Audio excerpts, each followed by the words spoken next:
Olá, amigos, sejam bem-vindos a mais um vídeo do meu canal. Eu sou o Lucas Knipe e vamos falar sobre o Masters 1000 de Miami.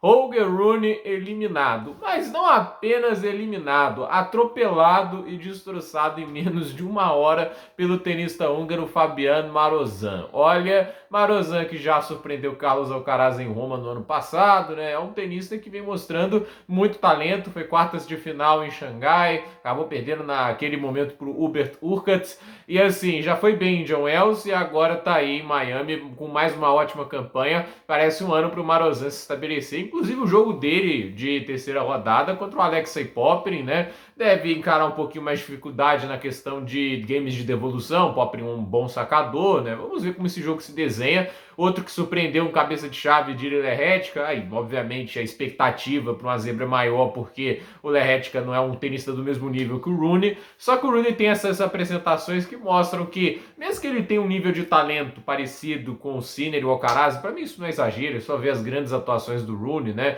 A questão é que ele não tem um foco e ele não tá pronto igual esses outros dois, né? E hoje é um desastre essa atuação, sacou mal demais. Ele não soube mudar taticamente, ficou muito vulnerável aos ataques do Marozsan. E a verdade é, né, quando a partida começa muito complicada pro Rune, ele parece um cara muito desfocado, muito perdido dentro de quadra.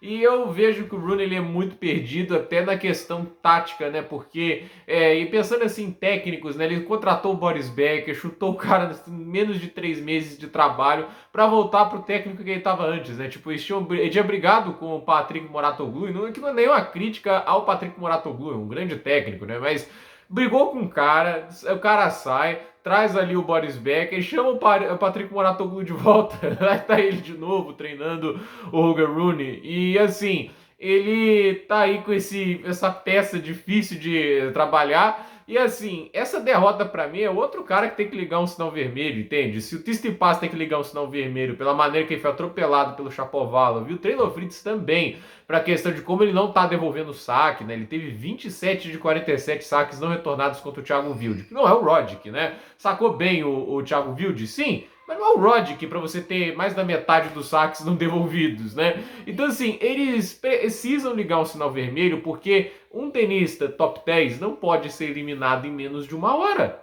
Gente, 6-1, 6-1, 59 minutos. Eu imagino o cara que pagou ingresso, né? Eu fico imaginando, né? O garoto conseguiu ingresso pra Grandstand, né? Que é a segunda quadra onde o jogo aconteceu. A gente vai ver o Holger Rune. Esse cara já ganhou do Djokovic lá em Paris, né? Porque a gente tem que lembrar, né? Ganhou em Roma, inclusive, ano passado, né? Esse garoto é talentoso demais. Vai ver ele jogando, deu um espetáculo. O jogo não dura nem uma hora. Tudo pra ver ele tomar um 6-1, 6-1, né? Tipo, imagina uma situação dessa, né? E assim, Marozsan joga muito tênis, né? Ele tem muito nível de fundo de quadra, tanto de backhand de forehand. Eu acho que assim, ele é um cara que consegue cortar muito bem o tempo de reação, jogar bastante dentro da quadra, o que é muito difícil de lidar quando o negócio flui. Eu acho que o grande problema é quando ele fica um pouco para trás na quadra, né? Quando ele não consegue se sentir confortável para ditar o ritmo, às vezes ele é jogado para trás, como o Alcaraz fez, e aí ele não consegue jogar. Aí ele tem mais dificuldade, né? Porque ele gosta de ir para cima, cortar o tempo, encurtar os pontos, faz isso muito bem.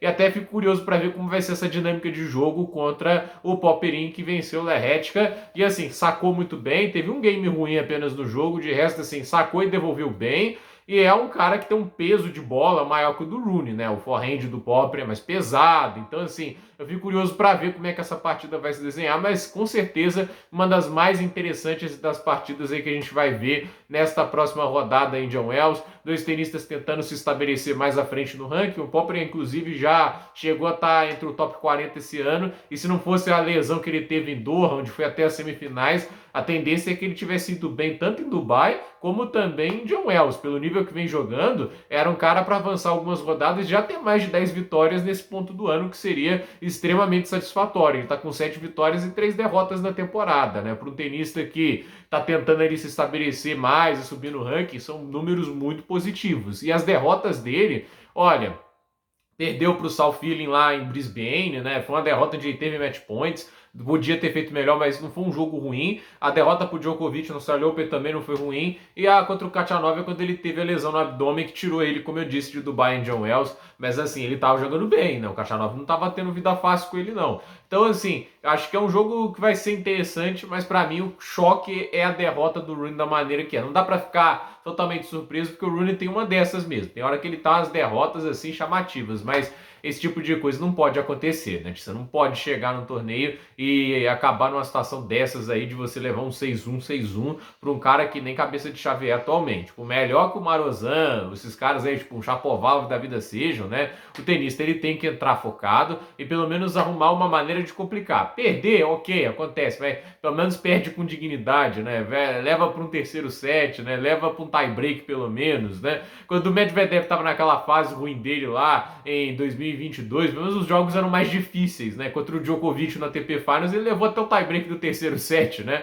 O Rooney tem que fazer mais. Ele é um tenista que está devendo bastante nos últimos tempos, né? Teve momentos, teve a partida contra o Fritz Indian Wells, mas é muito pouco pelo que ele é e pelo que ele é capaz de fazer.